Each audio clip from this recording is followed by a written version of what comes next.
Definitely not. Ladies and gentlemen, we're about to begin the next session, so if you would take your seats, please.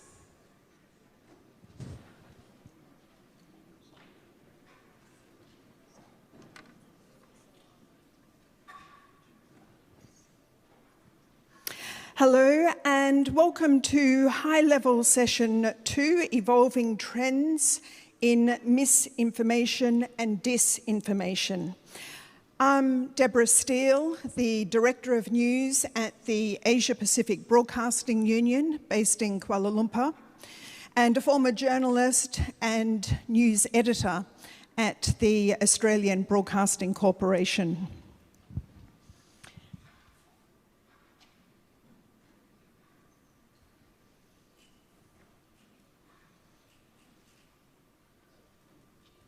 We'll continue on. Misinformation is the unintentional spread of inaccurate information shared by people who are unaware they are passing on falsehoods.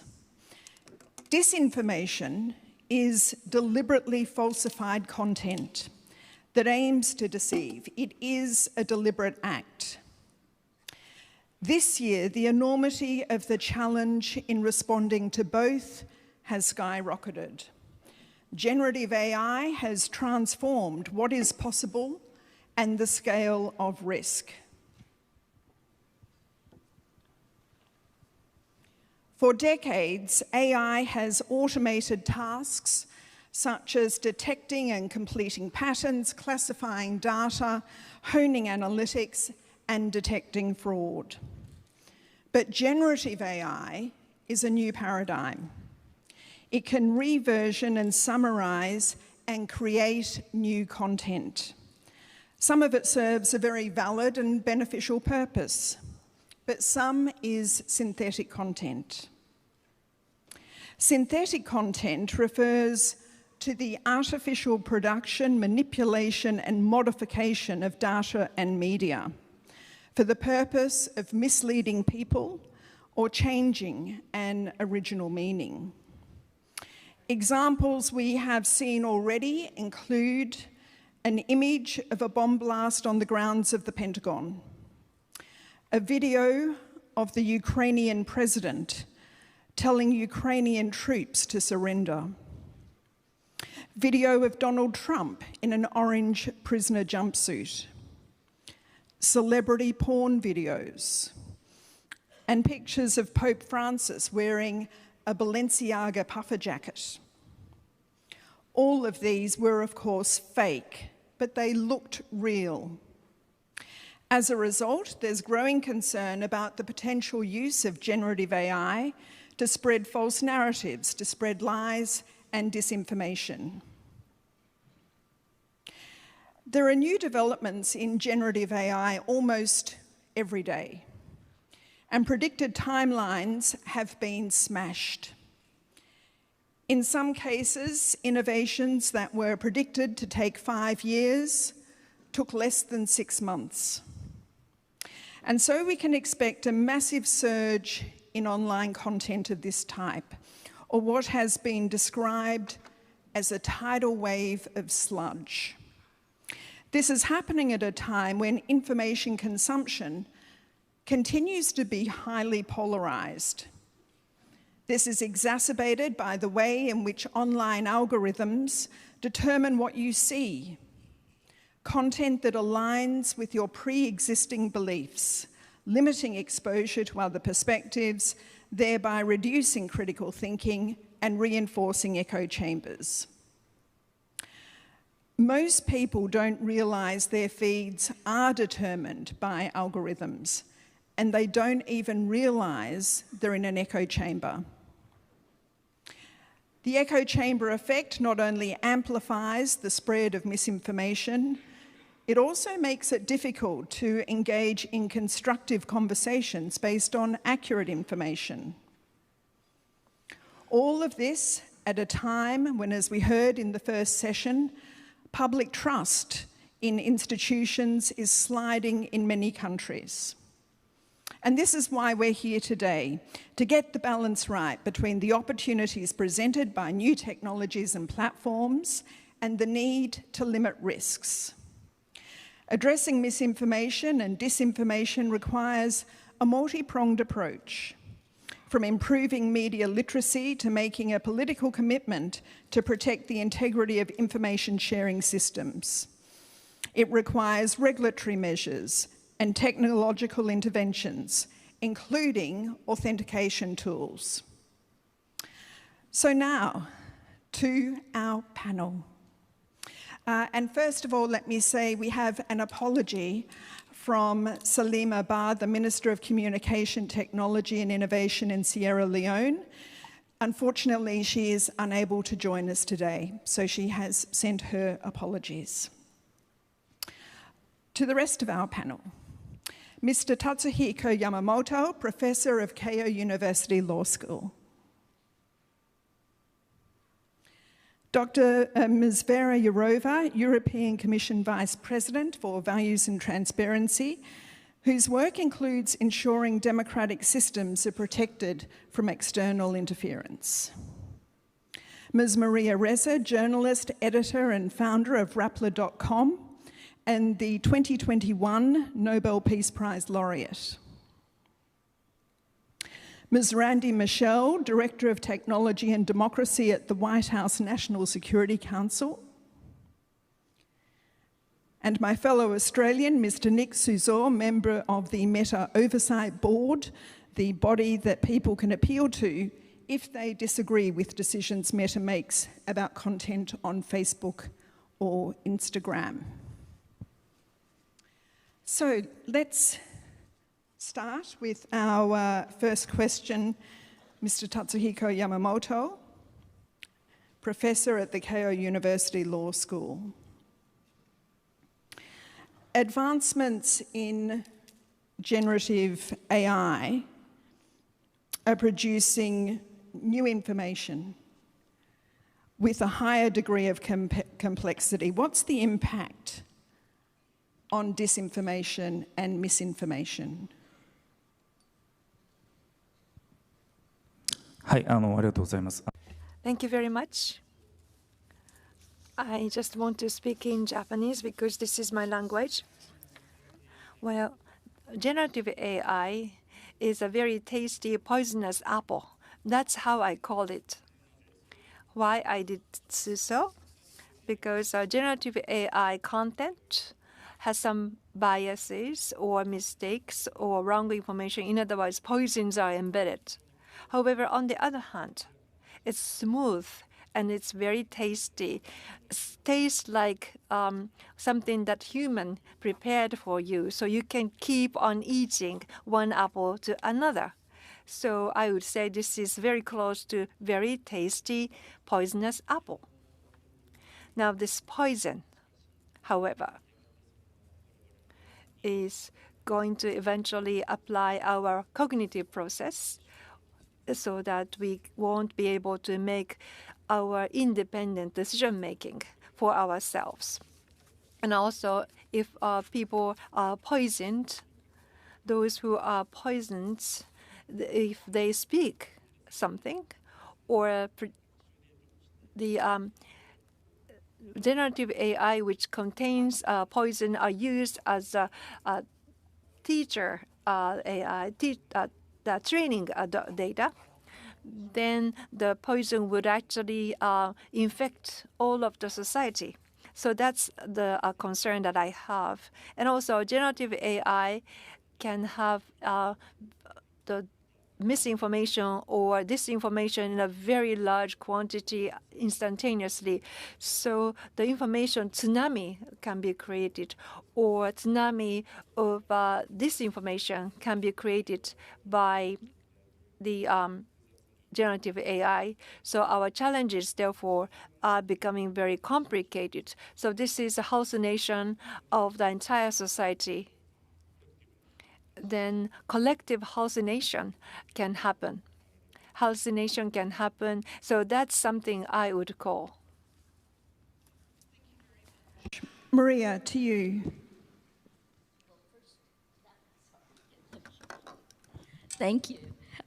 I completely agree, but I would push it one step further, which is not only do we lose free will, which is what our colleague said, it essentially hacks our biology. It weaponizes our emotion. Let me first start with the first time that's happened, which is in social media, right? And what was weaponized at that point in time with the first contact, our human contact with AI, was our fear, our anger, our hatred. Tribalism is the code word that we use, but it's essentially us against them, or radicalization, right? I came from studying how the virulent ideology of terrorism of Al-Qaeda seeped through our society. How did they radicalize people? How did a person, an Indonesian, become a suicide bomber because of that? Well, in many ways, fear, anger, hate, tribalism, all of these things that separates the person from their family and their community, this is actually what was weaponized. So that's the first one. Generative AI, which was released in November 2022, goes a step further, and this goes hand in hand. The US Surgeon General came out with a report in May where finally the harm to children was brought up publicly after so many studies had shown it. But here's the part that I thought was fascinating: the epidemic of loneliness. So how will it hack our biology this time around? Remember the first time, fear, anger, and hate. The second time, generative AI is going to be loneliness, that seed of loneliness that is in each of us. And you have seen this now. So from November until today, we've seen people commit suicide. We've seen crimes committed. There are lawsuits that are out, and there's still impunity in terms of protection for the public. It's very easy to think this person, this AI, generative AI, is real. And at 2 in the morning, when you're looking at it, you turn to it. Some of the startups actually say, here, this is your friend that will be a better friend to you than anyone else. This is dangerous. And not only is it dangerous individually, I think it's dangerous for our society. Having said that, I'm not a tech Luddite. I love technology, and we were one of the first adapters in our country, but I think we need to see right now this is a moment that is critical for the world, and we must take the right steps forward. Thank you, Maria. Ms. Vera-Jourova, what are your thoughts on the impact of generative AI on disinformation and misinformation? Thank you very much. Can you hear me? Yes. I represent here the EU, which is the European Union legislator. So maybe I will not enrich the fantastic analysis which we heard from Professor and from Maria, and rather to share with you how the EU is doing in regulating the space. First of all, what we see is that the generative AI plays an increasing role in the context of disinformation. How we tackle the issue of disinformation, you said that it's unintentional spread. We speak about intentional production of disinformation. And this is our definition of disinformation, which is dangerous and where we need to regulate. And it's when the disinformation is being produced in a coordinated manner with the intention to do harm to the society. And the harm we define as the harm to security of the society and to electoral processes, so to elections. We can imagine that the combination of disinformation as this intentional production to do harm, using the AI, and especially generative AI, it's a dangerous cocktail to drink. That's why we are now reacting on it by including the new chapter into the AI Act, which we are now finalizing in the legislative process in the EU, where we want to introduce several principles which have to be maintained.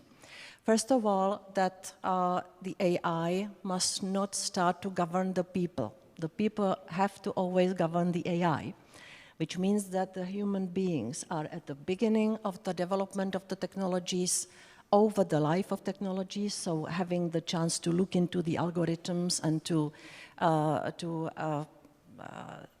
guarantee that the dangerous technologies or uses of technologies will be stopped, and as well as at the end. So we have three categories of AI, which is low risk, medium risk, and high risk. And especially for the high risks, we want this increased control.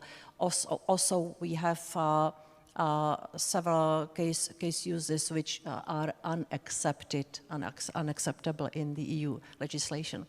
Coming back to generative AI, we believe that at this stage it's very important to say that the rights which the human beings have developed for themselves, for ourselves, like the freedom of speech, the copyright, and I could continue, must remain for the real people. That we must not give these rights to the robots. I'm simplifying horribly, but this is very, very important in our philosophy, that what belongs to human beings have to belong to human beings. Coming back, and I will stop here, to our AI Act, where we are adding now the chapter on generative AI, we have a very strong plan or vision that the users have to be informed that what they see and what they read is the production of AI. So we insist on labeling of such texts and images, and also some watermarking of the deep fakes, so that the people immediately see that this is it.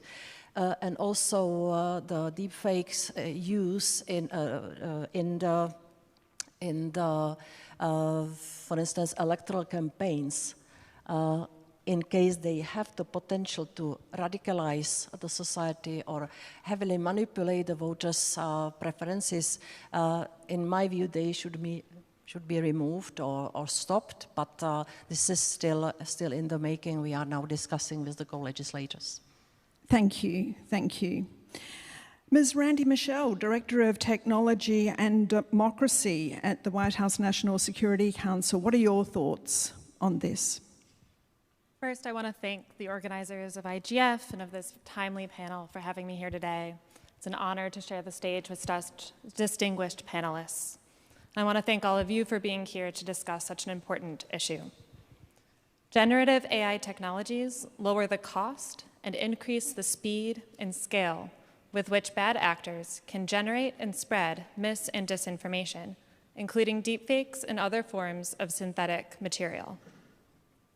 And as AI-generated content becomes more realistic, this content can threaten human rights, democratic institutions, national security, trust, and public safety, especially to women and girls, LGBTQ+ communities, ethnic and racial minorities, and other marginalized groups. For example, inauthentic content or even claims of inauthentic content in the context of elections may erode trust in democratic institutions and put the credibility of electoral processes at risk.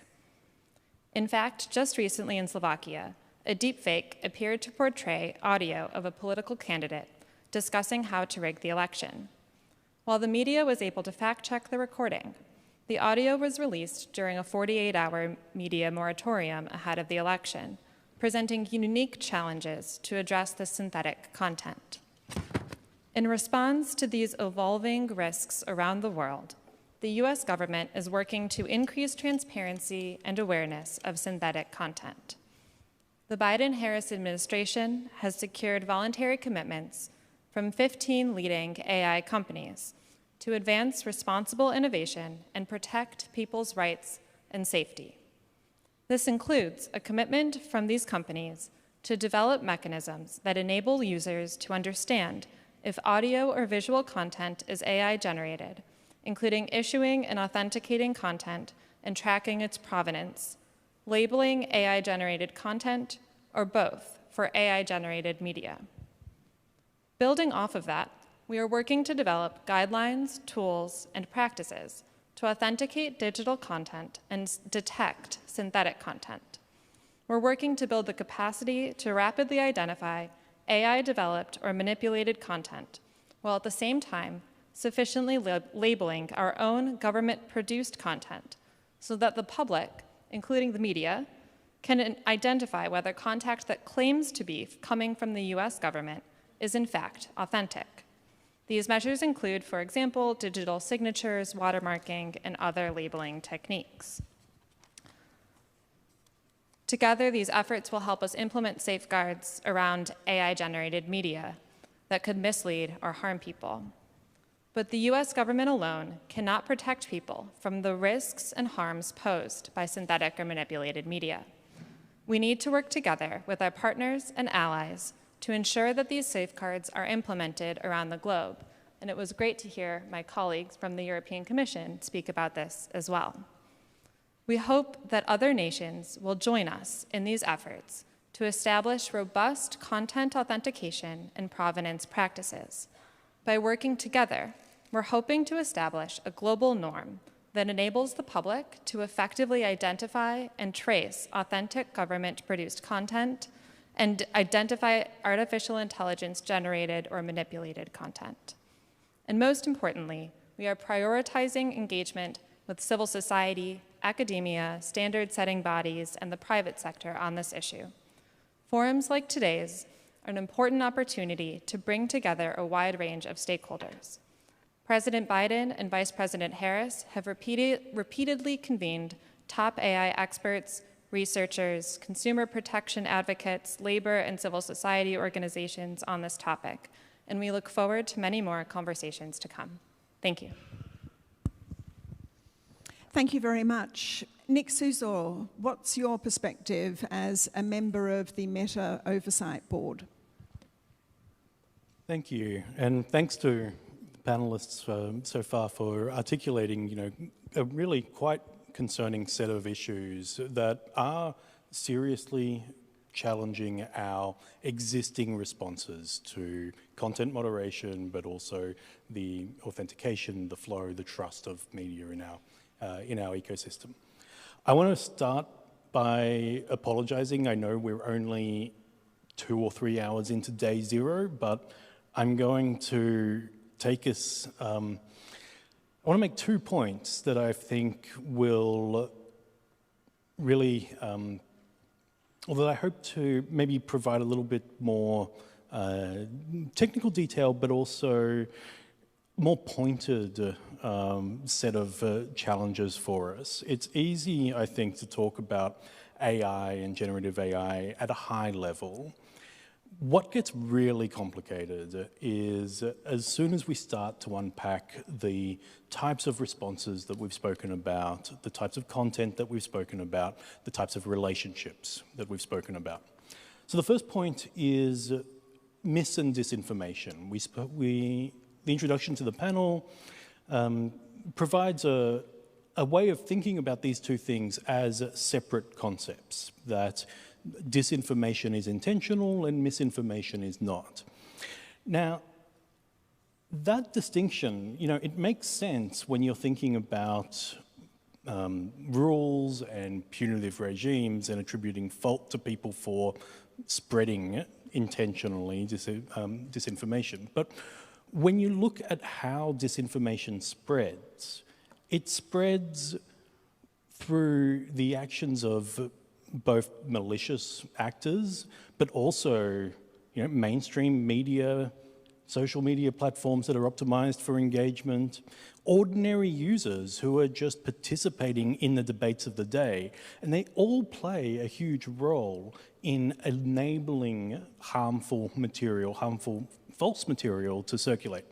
So it's really hard, first off, to make that distinction. The second is, what even is synthetic media? And this is really hard because we can talk about labeling, we can talk about the importance that people are made aware of what is generated by AI and how AI systems prioritize and shape the way that information is presented to them. But when I write an email, I rely really heavily on autocomplete.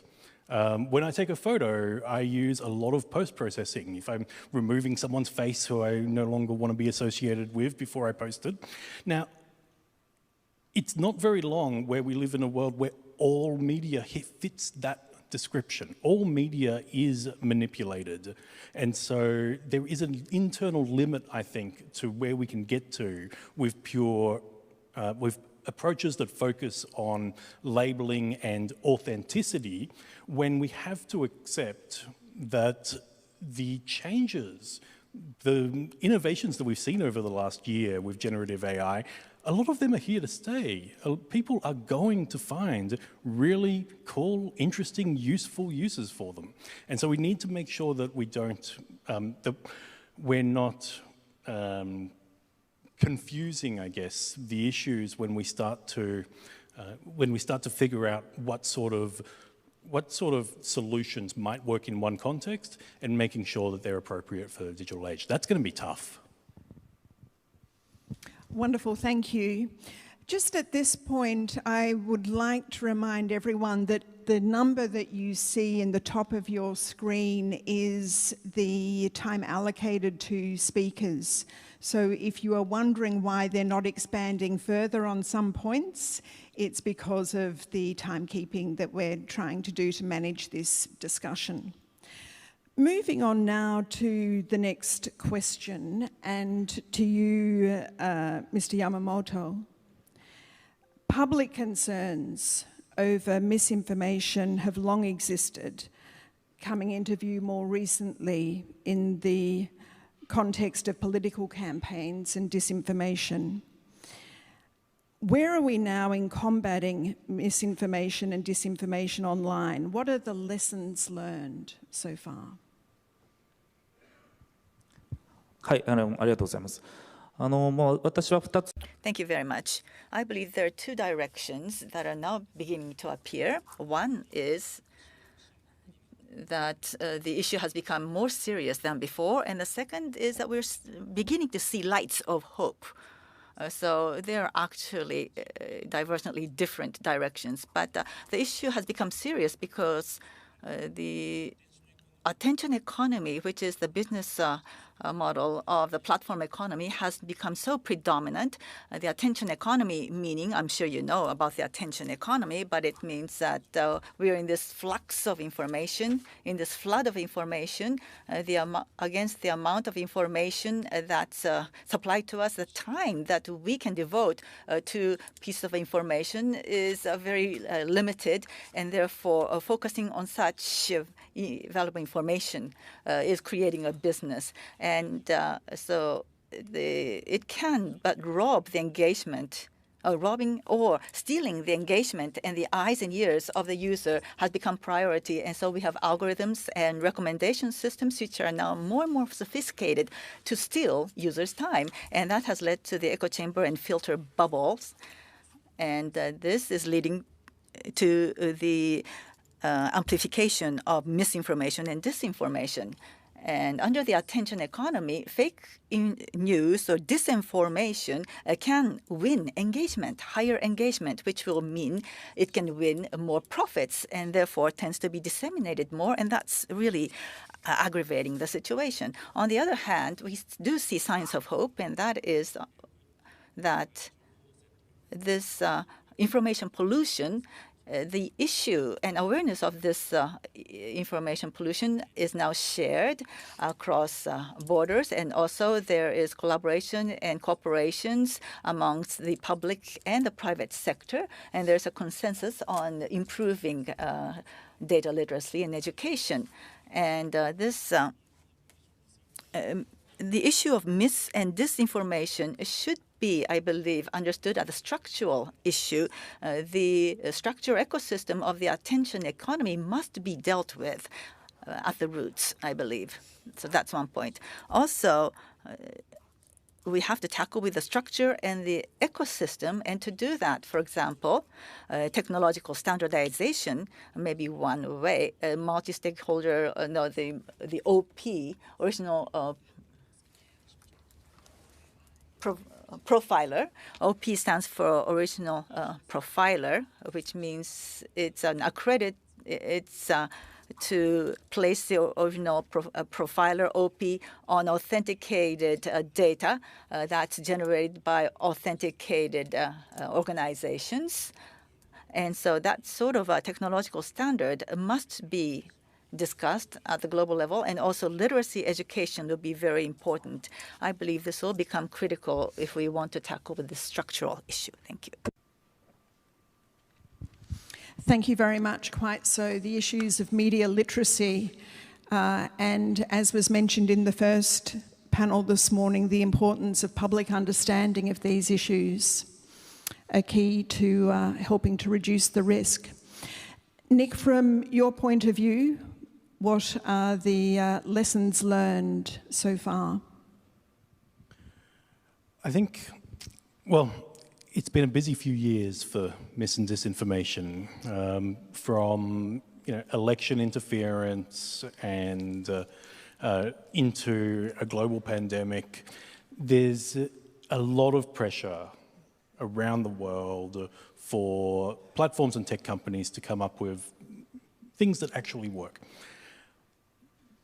The challenge is it's really hard to know what actually works. One of the things that I think is most pressing is that we still don't really have a lot of research on things like inoculation and media literacy, for example, that we were talking about.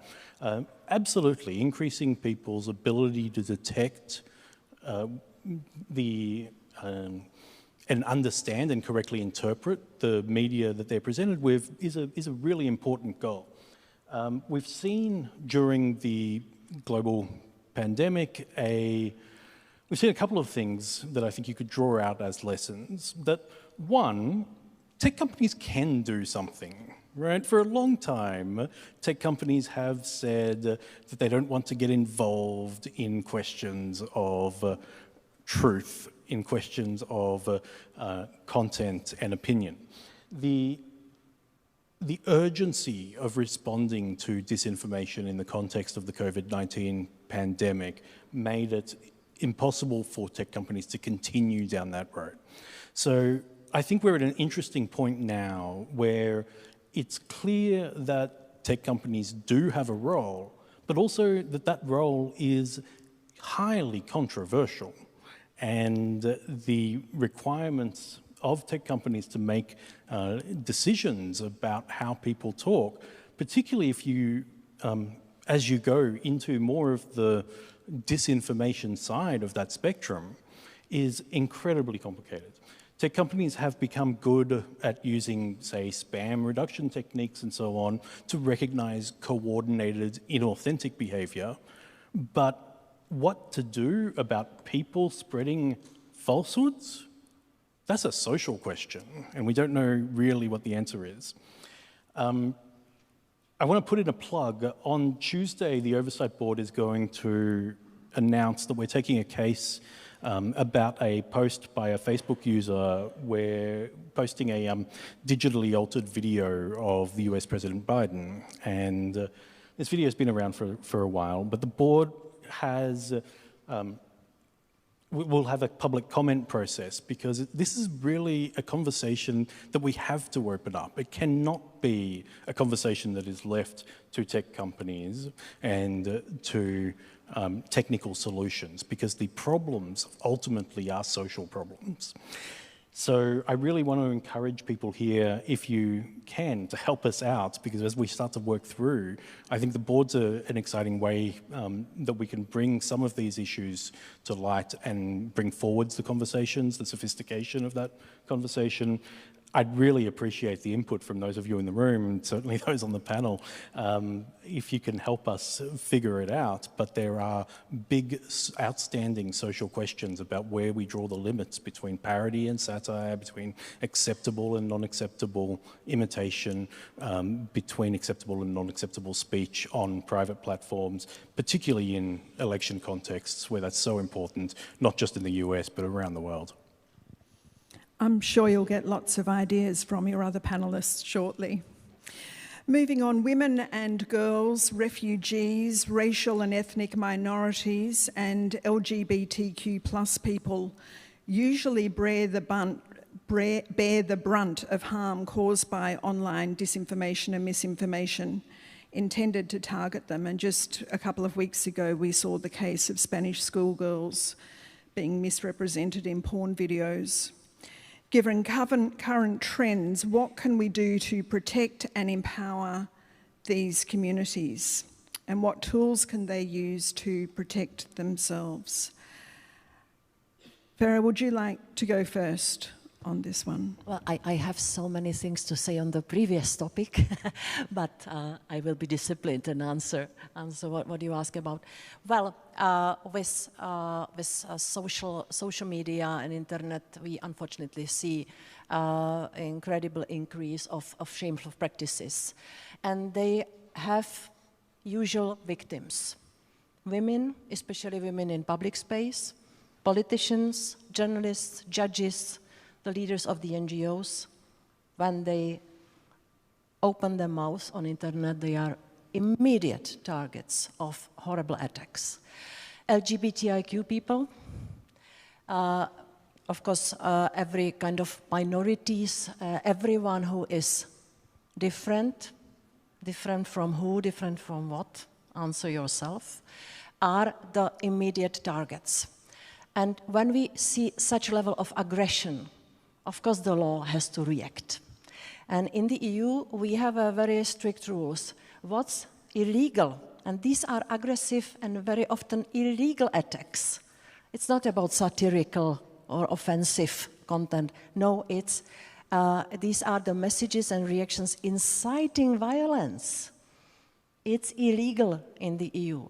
After horrible experience from the previous century, when the Holocaust started with words, and the reaction of the society was passive, we have this experience. So we have the legislation in force for offline world, which says which content is illegal, and it contains hatred against individuals or groups of citizens.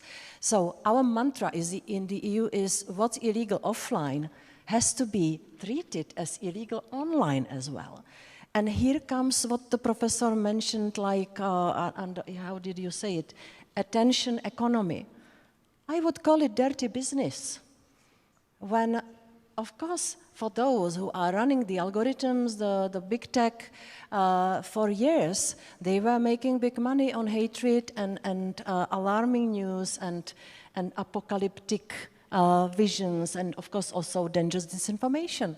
And the EU, we sat around the table with the big tech and we discussed that they cannot continue like that. And for some period of time we had the Code of Conduct Against Hate Speech and Code of Practice Against Disinformation, and now we have the legally binding Digital Services Act, which says this: you have to resist making money on illegal content and on disinformation, which is dangerous for the European societies. And it will be under the enforcement structure. There are penalties, and so we mean it seriously in the EU that we cannot continue just passively be watching what's happening online against the selected groups. Last word on women.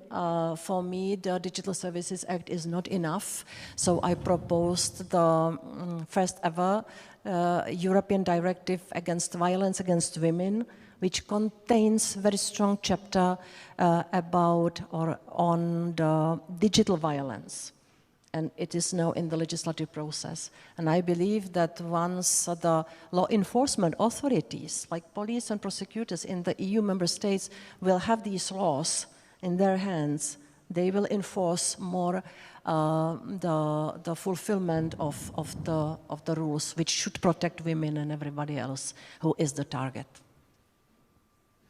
Thank you. Tatsuhiro. ありがとうございました。山本さん、どうぞこれについてはどうお考えですか？ Yes, thank you.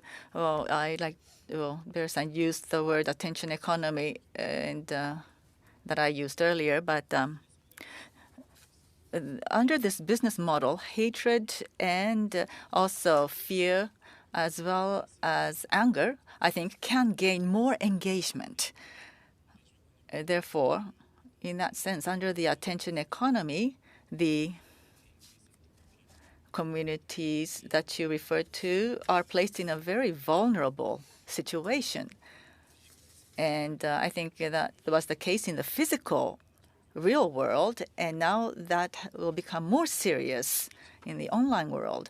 And hate speech and disinformation and misinformation, when they're combined, it could become a very impregnable force, a difficult to solve cause. And if it's focused toward one individual, then I think a speedy moderation would be the solution. But for such acts addressed to the community, there are several solutions. One would be to have some human rights society or organization that has the trust of the world can, under reports from such individuals, can start fact-finding, and also to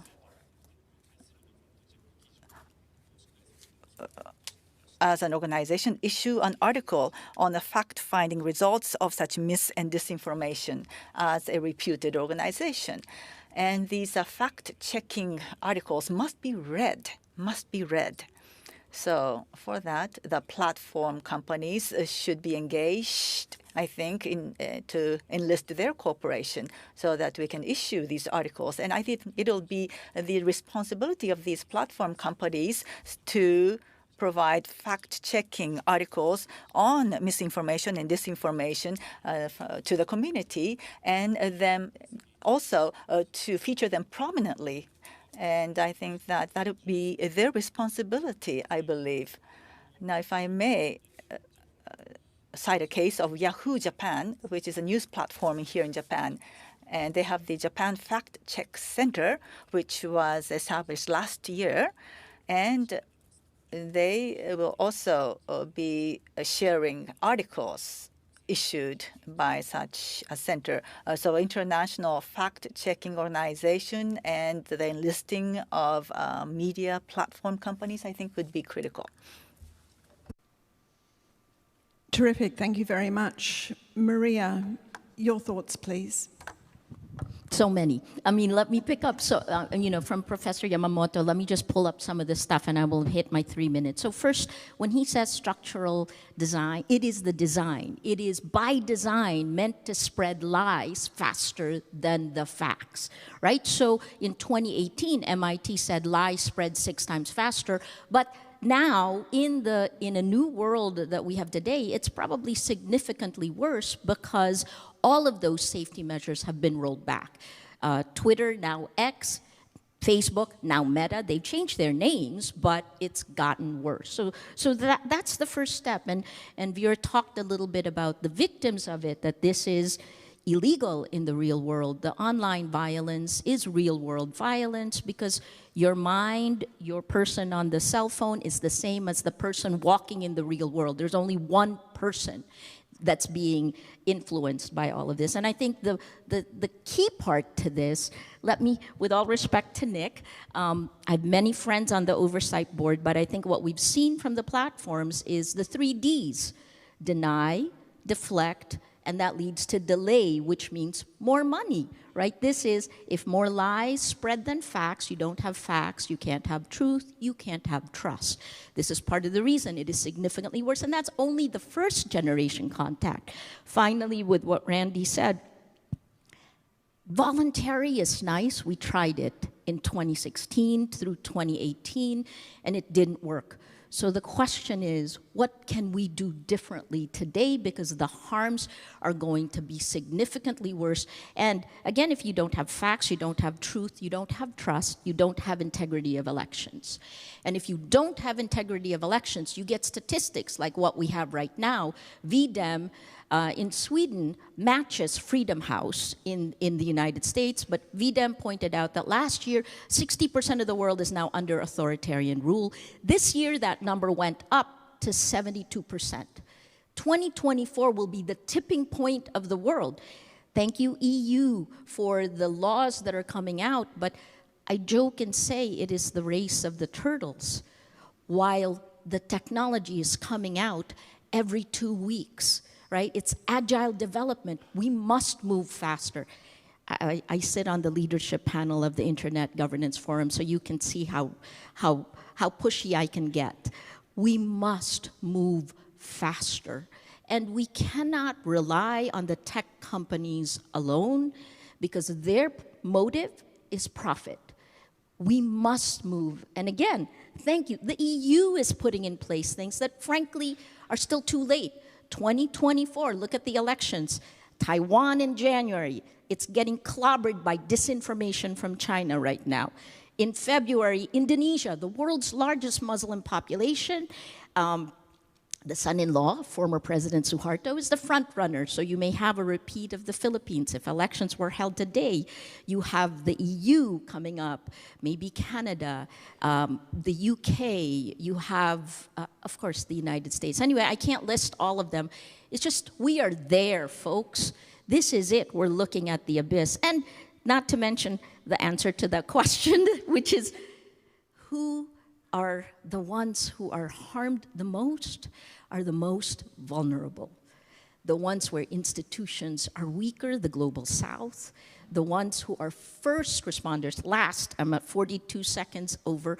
The last part is, misinformation is something that the tech lobby would like you to use, but you can definitely test for disinformation. We're only a news organization, but we can tell the networks, we call them recidivist networks if you're doing counterterrorism. You know who they are, you can pull them down, and that just means that you will make a little less money. Thank you.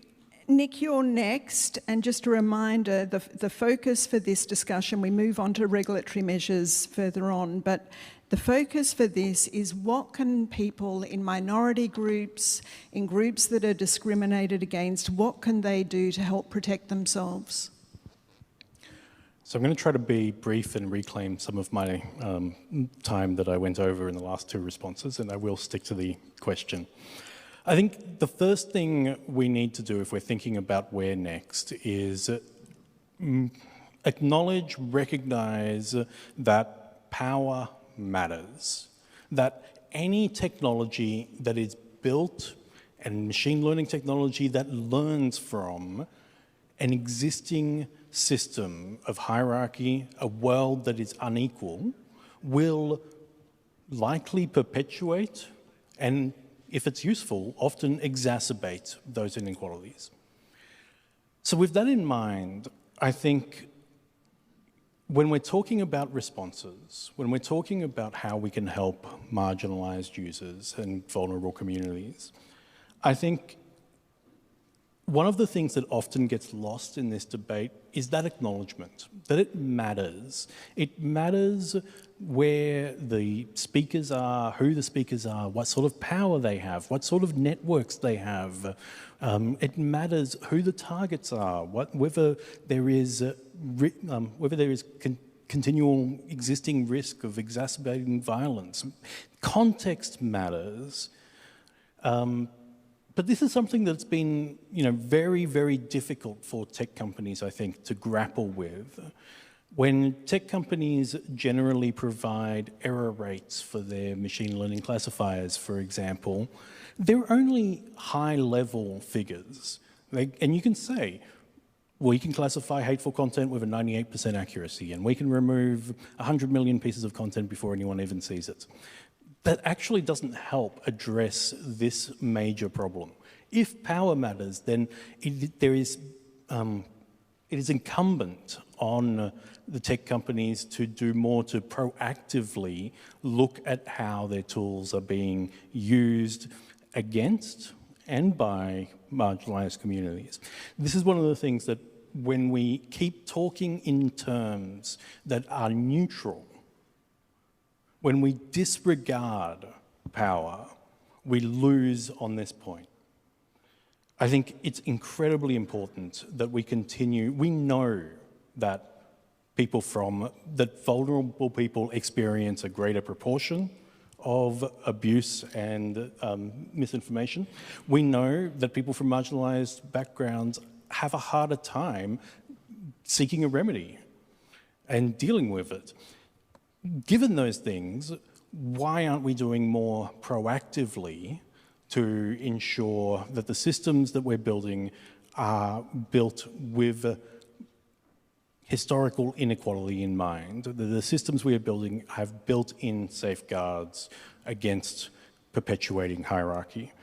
I think it's easy to get distracted on tools that people can use to help structure their own experience. I think autonomy is incredibly important, but I don't want to see our solutions focus on putting the burden back on the people who are already marginalized. We need to build that in. Thank you. Vera Jourova, what are some of the regulatory challenges to addressing these issues? I might simplify it to one only sentence, that the cure must not be worse than the disease, which means that when we regulate the online space in the EU, we always have in mind that we have to keep as the main principle the freedom of speech. It means that it must not happen that in the near future, the uncomfortable opinions of others will become disinformation from the point of view of those who have the power at that moment. This must not happen. But I want to say, and I always start by when speaking about disinformation, it has always been with us. But with the existence of internet and social media, it's being spread in supersonic speed. And the intensity and the massive impact is really the matter of concern, especially now when we are close to the war in Ukraine in EU. The EU space is overflooded with Russian propaganda. And it's always the same narrative. The aggressor says that he is the victim and the victim is the aggressor. We will see a lot of it now regarding the horrible war starting in Israel. We will see similar narratives. So I want to say that the disinformation serving the aggressive regimes, it's something we have to pay attention to.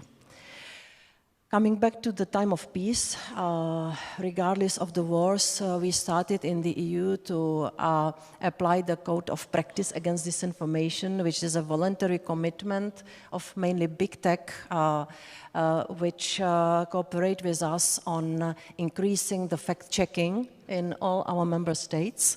I'm still criticizing that they are not doing enough in the states with in smaller states with their languages. You mentioned, Madam Director, the Slovak elections. This was exactly the case when we saw insufficient fact-checking. So fact-checking is the core thing, but also in demonetizing, the code of practice contains rules how to deprive the producers and of this information of the financial sources. So we engage the advertising industry. Two more things next to the code of practice, which is mainly about the cooperation with the platforms. We are strengthening the independence and power of the media in the EU, which is key. because we want the people to have the places where they can get the facts. We are not touching opinions. We want the facts to be delivered to the people so that they can make their autonomous free choice. If the people want to believe, stupidities, it's their right. But I think that it's our obligation to enable them to have the facts available. That's why we are supporting independent media. And last but not least, and it's what Professor mentioned, the media literacy, but it's the long distance run. I think that we cannot wait for the society to become resilient and become ready to, for the everyday confrontation with disinformation, but we have to also work in this direction. We have a lot of funding in the EU and a lot of projects with member states, but I know I am beyond time. Thank you. Maria Reza, your thoughts on the regulatory challenges? Yes. So I think the first is that, as the first panel pointed out, everything is about data today. Right? Content is what we gravitate to because that's what we were used to in the old world. But really what we need is something that the DSA will now give us, real-time flow of data. And that data then will be able to show you the patterns and the trends. Once you have that, then you'll be able to see the harms, right? Which, frankly, that data is available to the tech company. So once there is oversight, which is also what you do with news organizations when we used to be the gatekeepers, then civil society can come in and hold power to account. So the problem is not freedom of speech. Anyone can say anything on these platforms. The problem is freedom of reach. And I'm quoting a comedian, Sacha Baron Cohen, like from years ago, where he said it is the distribution model that is the problem, right? Who says lies should spread faster than facts? Why do fact-checkings not spread at all? And in order to be able to get it out to you, we have to create a whole civil society influencer marketing campaign for facts, which all of that then gives more money for the surveillance capitalism model. So you go back to that design. I actually was at the Vatican with 30 Nobel laureates, and we told the Catholic Church, isn't lying against one of the 10 commandments? Sorry, I'm going to try to joke because it's really difficult stuff. Anyway, so distribution. And then finally, the last part, in terms of a regulatory framework, right? I think that there is a lot, I never use the word misinformation. I use disinformation.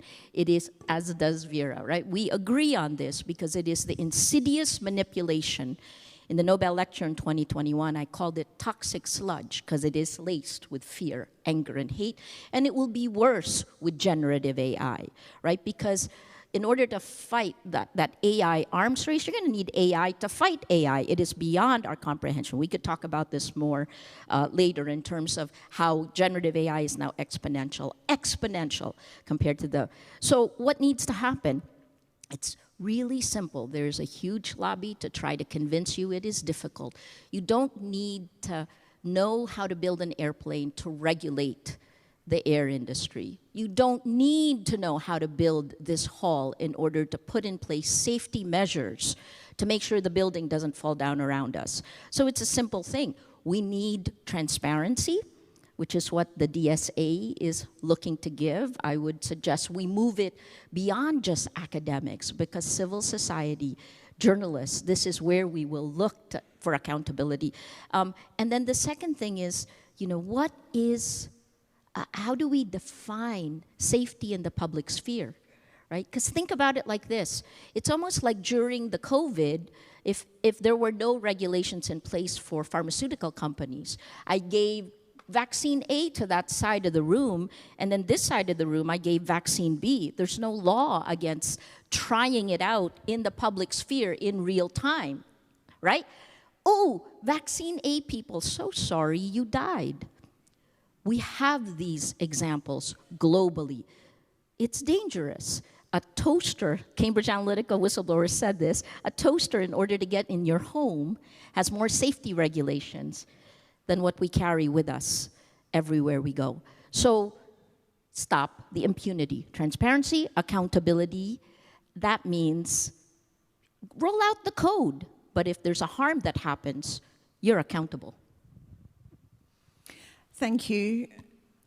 Randy Michelle, how do we become better producers and consumers, better prosumers?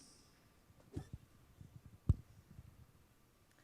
think the important thing here is that in today's complex and rapidly evolving technological environment, as Maria just said, transparency is key. The public needs to be given the tools to understand what information is authentic and what is synthetic. And on this, I want to make 3 key points. First, I agree with Nick that technological solutions are not everything. They are not a panacea. But I think it's really important to remember that they are a key element of this equation.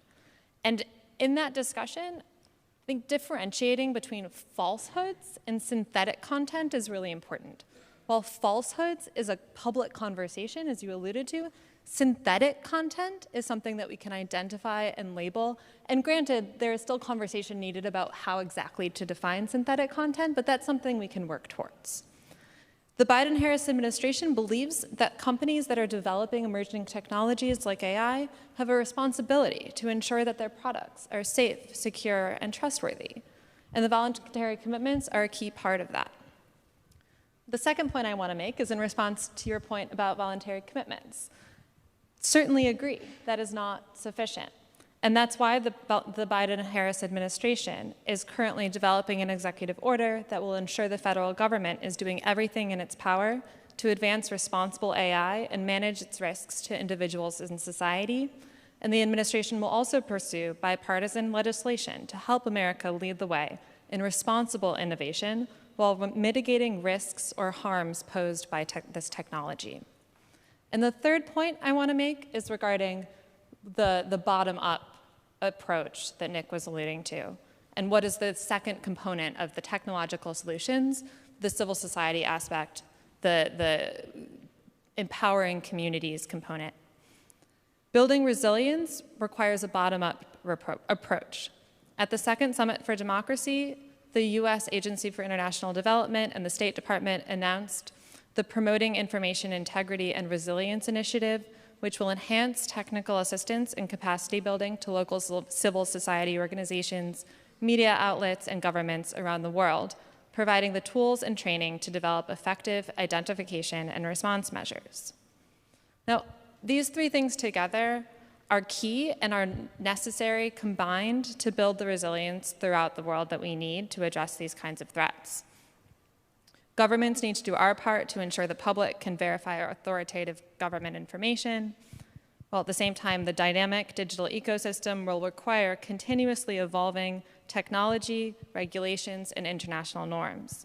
It's incumbent on all of us, governments, civil society, and the private sector, to work together to make sure that AI expands rather than diminishes access to authentic information.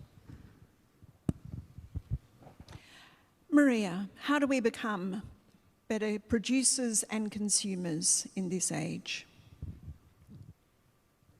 I think this is, again, a whole of society approach, right? So, and let's start with our industry, the news industry. We've lost our gatekeeping powers in many ways, and I would say that began in 2014. And one of the things we can do is begin to look at elections not as a horse race, but as critical to the survival of democracy, right? Critical to the survival of values. So I would say the first, I mean, Rappler is working, for example, with OpenAI and working out how we can use OpenAI. I have a team with them in San Francisco now looking at how we can use this new technology for the public sphere. How can we make it safer for democracy? The second part is that we need to tell our people how we are being manipulated, and we don't do it enough. We're fangirls and fanboys of the technology. We need to get beyond that and look at the entire impact. We're at a different point in society, and frankly, at a different point from when the Internet Governance Forum was created many years ago. This is an inflection point. The third part would be, so more transparency, more accountability.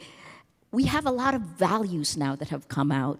The AI, the blueprint for change of the White House that was done by Alondra Nelson. We have the OECD. We have today we'll be unveiling hashtag the internet we want from the leadership panel of the governance forum, of the Internet Governance Forum. The values are there. We know where we need to go. Now we gotta get off our butts and operationalize this. Thank you, EU, for moving forward, but we have to do a lot more, and it's great to hear what you've said. Oh my God, I have 56 seconds left. I'm sorry, I went over a little before, but I would say the last part is civil society, where are you? We need to move from being users to citizens. We need to go back and define what civic engagement means in the age of exponential lies. I know this firsthand. You know, I've been targeted by an average of 90 hate messages per hour. In order to keep doing my job, I had to be ready to go to jail for more than a century. I have to have Supreme Court approval to be here in front of you. But the time is now. We need a whole of society approach, and we need men and women who are going to stand up for the values we believe in. Thank you. Tatsuhiko Yamamoto, your thoughts on how we can be better producers and consumers?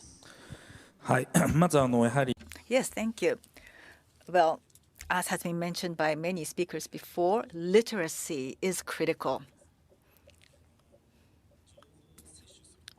And if I may use a metaphor, the act of eating information or ingesting information, you must be more aware of how you ingest information. And I often talk about information health. I'm promoting this concept of information health because when you eat food, I think people are more and more aware of what they ingest, what they eat. So we want to trace back to who produced this, with what materials, through what process, the ingredients. We're increasingly more aware about the safety check of the food that we eat. And maybe 50 or 100 years ago, we were not so aware of such food consequences. But with literacy, we are more and more aware of the safety of the food that we eat. And so we must take a balanced diet, and that's something that we have learned over the years. And the same concept, I think, should also be adopted in the field of information consumption, that is information health, because I believe that we're eating a lot of data that's really fettered with chemical additives. So the concept of information health, who, using what materials, produce this data through what processes? Did they use generative AI? I think we have to be more aware of this. Also, I talked about the filter bubble and the fact, rather than not eating a biased diet of data, we must eat a balanced diet of data. And so literacy is very important. Now, I am the head of an ITC literacy subcommittee with the MIC, Ministry of Internal Affairs and Communications of Japan, and we must communicate this kind of approach. And I also would like to take this concept of ICT literacy and information health to the WHO for discussion if I can. And so I believe that we need to become increasingly aware of our health as we are exposed to such harmful data. And once we can proliferate this kind of an approach, and then we will be able to counter tech companies who are attentive only to disseminating harmful information for their profit, and we'll be able to, of course, make them exit the market, which will increase our transparency. And I believe that by so doing, we'll be able to criticize such companies publicly, and that would lead to their restructuring or structural change. And so I think we need literacy and also the concept of data or information health to become better prosumers. Thank you very much. An excellent concept, and I think we can all see the value of that proceeding. It's time now for our ministerial high-level respondents. I would like to invite Mr. Nisa Patria, the Vice Minister of Communication and Information Technology from Indonesia. Thank you. Thank you.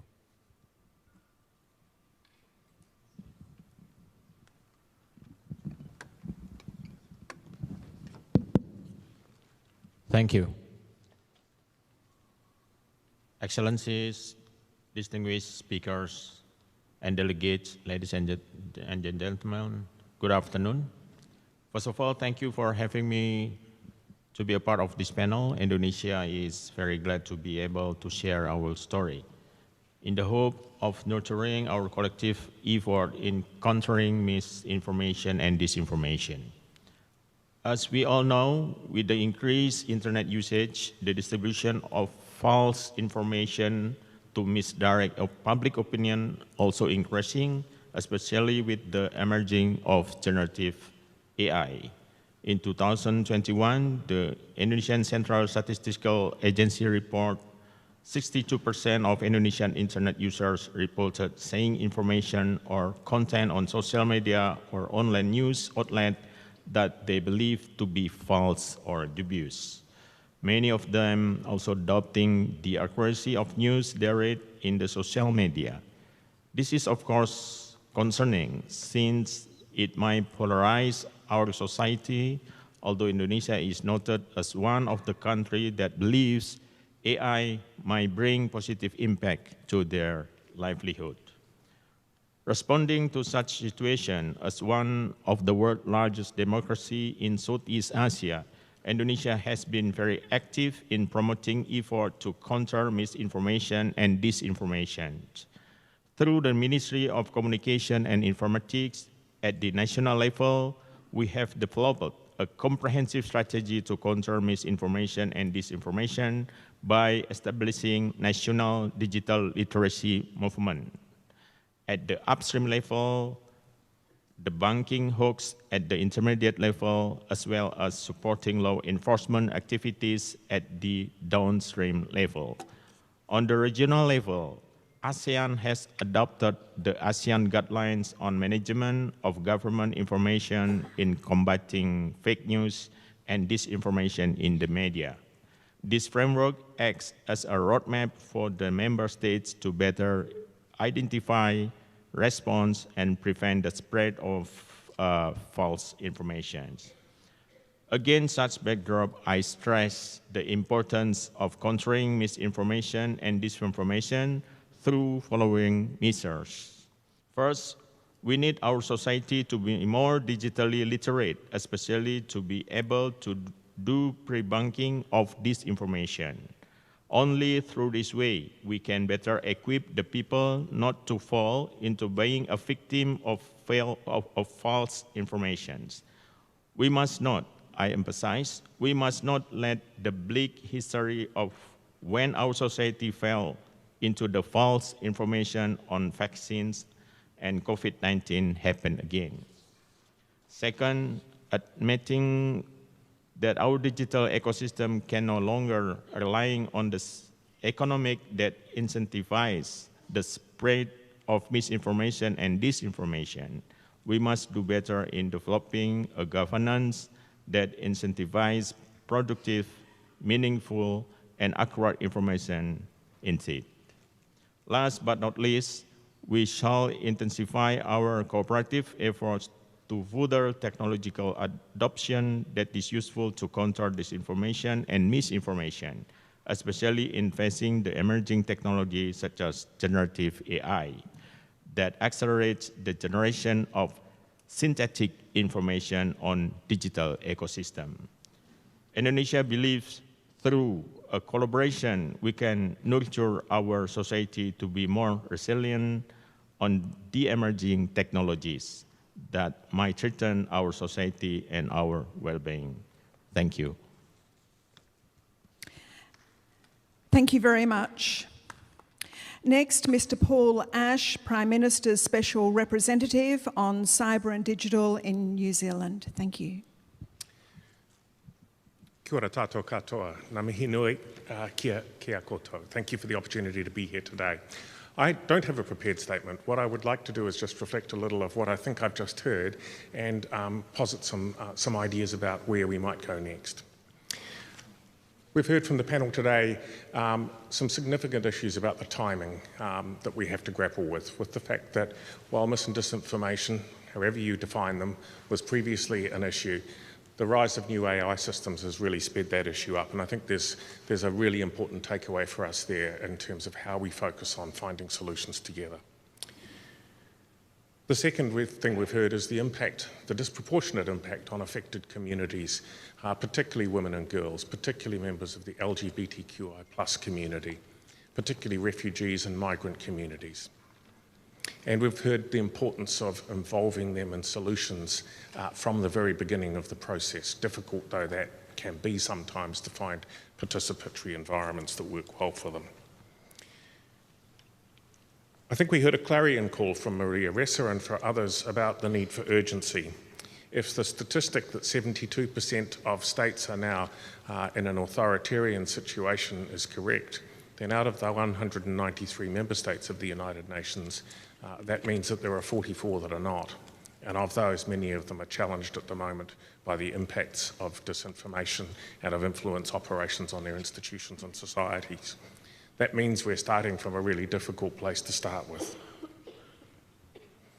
And I think we heard a range of different solutions posited, from regulation, as the Vice President outlined, through to societal solutions, literacy, etc.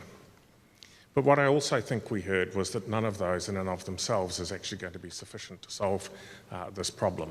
We are going to need, I'm sure my Swiss friends will like this, a Swiss cheese of solutions that enables us through layers to solve the problem. Where does that lead to in terms of next steps? The first thing that leaps out to me is the need for pace. We do not have time to admire this problem. We actually need action on it quickly and carefully.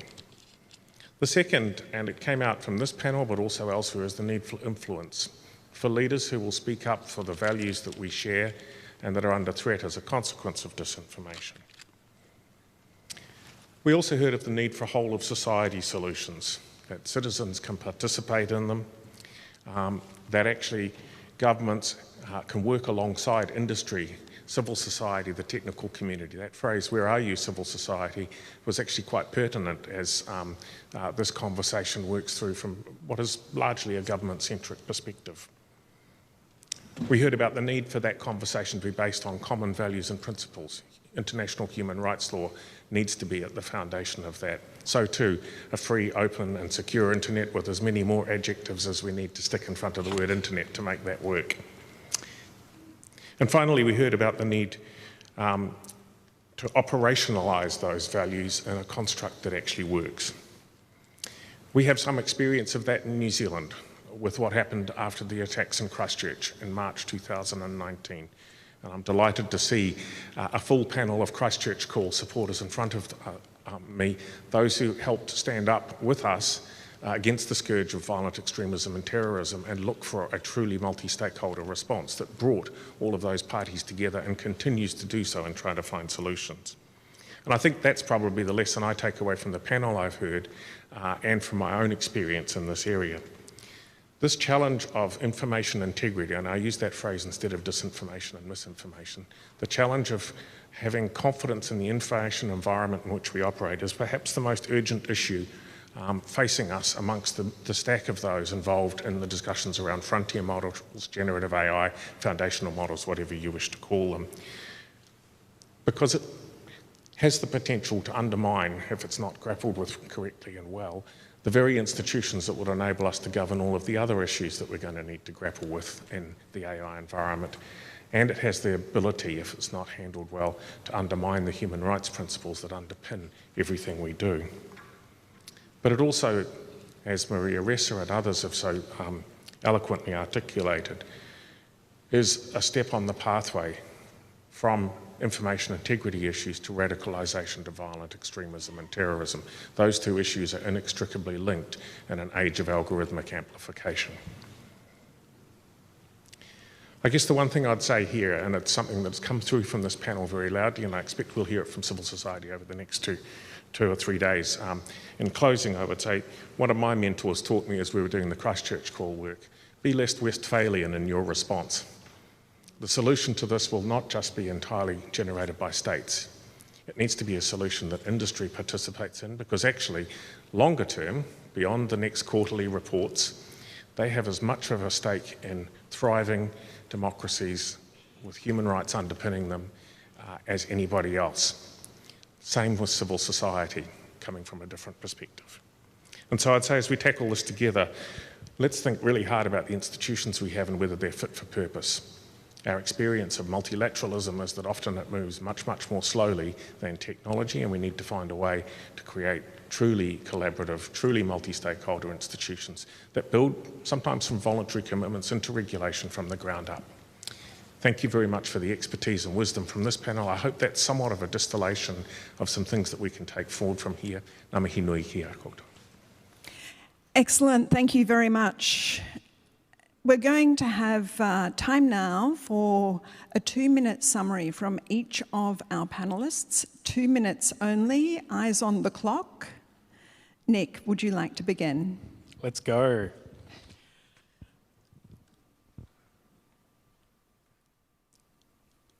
I think we might be behind our quota on multi-stakeholderism. So multi-stakeholderism, multi-stakeholderism, make multi-stakeholderism. This is really important because I think there's a tendency to look for a single solution here, and there is no single solution. There are limits to what governments can achieve. It's not possible to make all of the content, harmful content that we're talking about today, illegal. Much of the harmful content that is spread, the harmful false content that is spread that leads to bad outcomes is perfectly lawful. So as much as we would like, government can't be the sole arbiters here. Government also, are restrained because sometimes they're the worst actors. 72% statistic, that sounds terrifying. I'm not sure. I know that I am very concerned about requests for removal and censorship of content that come from state actors trying to keep a hold of their power. I think that's incredibly difficult, and there's a responsibility on private actors, on civil society, to resist accordingly. There's limitations to what I don't necessarily trust the private sector either. I certainly don't trust the private sector. We've seen some progress in tech companies, but we also have to be really careful about other components. I don't trust mainstream media to have the answer to this. Most of the disinformation that we see is amplified, picked up in a cycle of amplification by both mainstream media and social media. I think that makes it really difficult, means we have to work together. Thank you. Randy Michelle. Thank you. I'd like to make 4 quick points to summarize what I've said earlier. First is the importance of governments in implementing authentication and provenance measures, and we hope to collaborate with the governments represented here in this room and around the world on building out a global norm on that issue. Second is the key role that technology companies play in it providing transparency to their users that we try to encourage with the voluntary commitments. Third is the importance of engaging with civil society and the need for multi-stakeholder engagement, as mentioned previously. And fourth, this is an issue that I think we haven't talked about enough today, and so I really want to emphasize this, is the need to ensure that these efforts to advance transparency do not evolve into censorship or infringement on internet freedom. The best way to address disinformation is not by limiting content, but by disseminating accurate information. The growth of generative AI does not change that. We look forward to continuing to work with civil society, the private sector, and governments from around the world, from developing and developed countries alike, to address these evolving challenges in a way that upholds human rights and democratic freedoms. Thank you very much. Thank you. Maria. So I will also do 3 points for the 2 minutes that I have. So the first is the one I've been critical of tech companies, but we work with every one of the tech companies that are there because they must be at the table, right? They're the only ones who have the power right now to stop the harms. They're choosing not to, and this is where I'll use an ASEAN phrase. Please, tech companies, look at your business model, moderate your greed, because it is about enlightened self-interest. You do not want democracy to die. You do not want to harm people. It is not up to governments. And the second is to the governments. The governments are late to the game, but that's also partly because we had to figure out what the tech was doing, right? We're one of the, I drank the Kool-Aid, you know? Rappler was created on Facebook. If Facebook had better search, I may not even have created the website. But having said that, governments now know the problem. Please work faster. And in terms of speed and pace, you're talking about agile development, which rolls out code every 2 weeks. So we must come up with systems of governance that can address the code, or you stop the actual rollout of the code, which then moves into business, or you make the companies responsible for what they roll out. And the third one is to citizens. This is it for us. The journalists are holding the line, but we can't do this without you. So move from users to active citizens. This is the time. Vera. Yeah, thank you. 3 comments. Hopefully I will manage in 2 minutes. First of all, we have to work together, democracies of the world. Because if democracies are not the rules makers and will become the rules takers, I think that we will fail something absolutely existentially critical. The second, so that's why I am also happy that we can work within the G7 on the AI code of conduct and other things. Second thing, I spoke here about the regulation, and Maria Reza repeated that we are too slow still. Maybe in the EU we are a bit faster than somewhere else, but it must not be top-down only. That's why also in the EU we believe in very strong involvement of the civil society, demanding citizens who do not want to be manipulated. We believe in a strong media. We believe in engagement of academic sphere, because we need to understand what's happening and to analyze and take then well-informed political decisions. Last thing, consumers versus citizens. I worked as a commissioner for 5 years to protect consumers, and it was mainly about the protection of, sorry, I have to say it, stomachs and health, not to be poisoned. And we did not invest so much in the people's hearts and brains and souls not to be poisoned. And I think that now it's time to do something more with the citizens and for the citizens.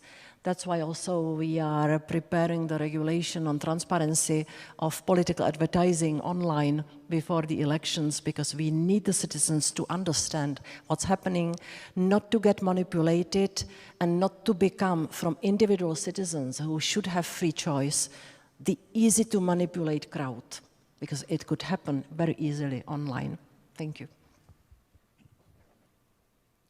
Thank you. Would you like to share your summary? はい、今日はありがとうございました。Thank you very much. Thank you for making me a part of this. That this information is becoming very serious, but on one hand, we see some hope. So I think there was a reference to hope, and I was able to mention this because I think we are on the same page about the understanding, and everyone knows that we have to take action. So there's a consensus on this stage, and also practices we have to operationalize or take action immediately. This is something very important. For that to happen, we need to have international collaboration and international dialogue like the one we are having now. And the platform companies, tech companies, need to be also at the table. This is quite important. Platform is expanding and becoming gigantic and very powerful. And I am a researcher on the Constitution. The Constitution is to control the power of governments, but digital constitutionalism is now emerging as a word. In other words, not just governments, but tech companies need to also be managed or controlled by some of the piece of legislation. So government or one country cannot confront with platform companies at this point in time. And therefore, international framework is needed so that we can have a dialogue with platform companies. And that's what I believe. And also, one thing we have to focus is a structure, attention economy structure. If you look at each and every pieces of phenomena that you are encountering, maybe you can't really bring any solution to the total system. Therefore, we need to look at the ecosystem. But so bringing solution to that is quite important, quite difficult, because we are going to make a new culture.